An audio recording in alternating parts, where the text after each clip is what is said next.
If you're not thinking long term with your money, your retirement, the next quarter of your life, you may want to start. Living in a community of retirees have taught me so much about money, health, and so forth. But these are some of the things that I have noticed having a close view and living in a community of retirees. The first thing right at the bat, living in a community of retirees have taught me to be more social than ever.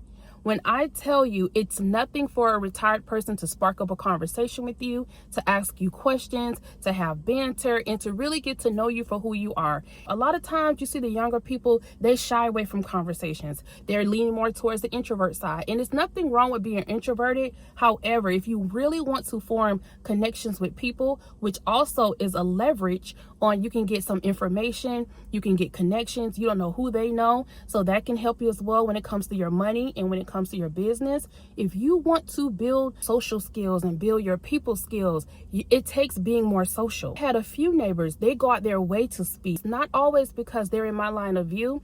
They go out their way to speak. They go out their way to ask you how your kid's doing. They go out their way to say, hey, how's work going?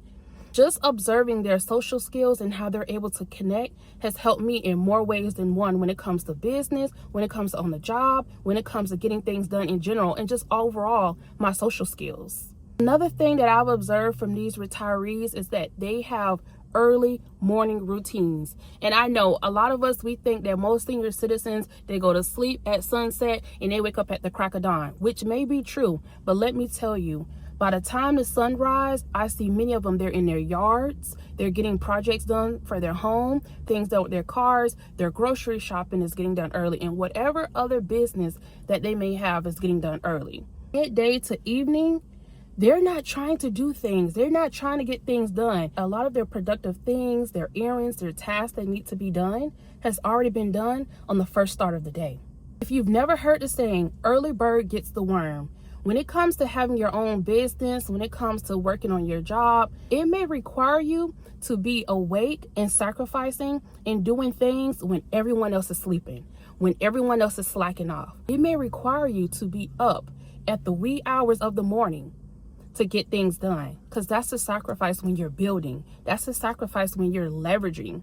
You don't have time to sleep in. You don't have time to just wake up and just however the day goes. No, you have to have a before the night ends to know what you're doing for the next day, to wake up in the energy and the mindset and the gratefulness to get the things done and be productive at the first start of your day.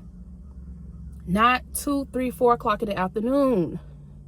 At the start of your day, if you can. And a lot of us who have 9 to 5s, it may take you to be up. So between 5 a.m. and 9 a.m., you can get your things done that you need to get done. You can build on what you need to build. That's going to help you get out of that 9 to 5. So have early morning routines. Get things done before your 9 to 5 or after your 9 to 5.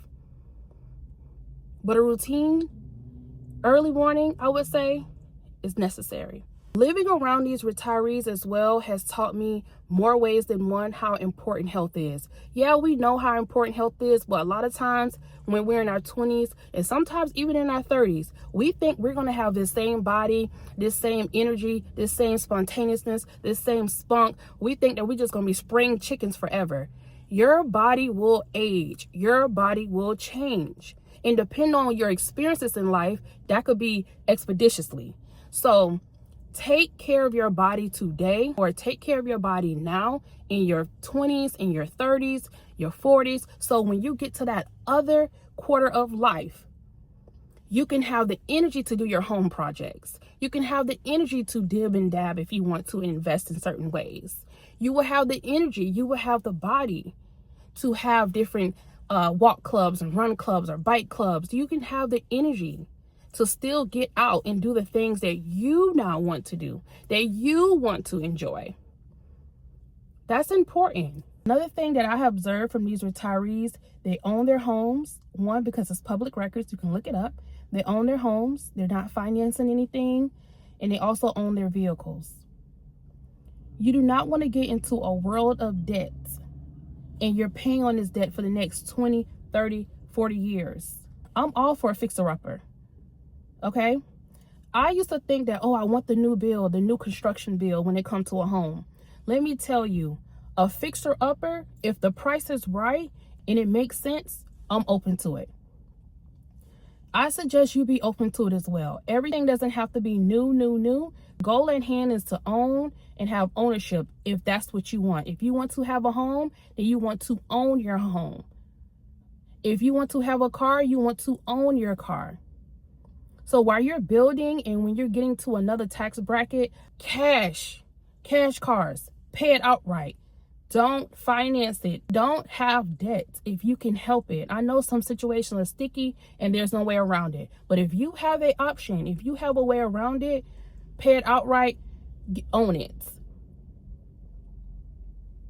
If you have to wait and sit on it and take the public transportation, if you have to wait and sit on it and wait for a matter of months until you stack your money up some more, until you build some more money, or until get some more hours, some more overtime, or you get a different position where you're making more money, then that's what you do. You sit on it. You don't just run out with the first thing and have this finance and have this debt hanging over your head. When I was in my 20s, I did think long term, but I wasn't thinking like the next quarter of life. I was thinking maybe like 5 to 10 years. I wasn't thinking 20, 30, 40 years. You're not thinking that far.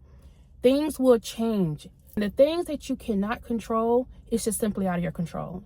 But the things that you can control, which is the debt, the finance, the business, managing your money, those things that you can control.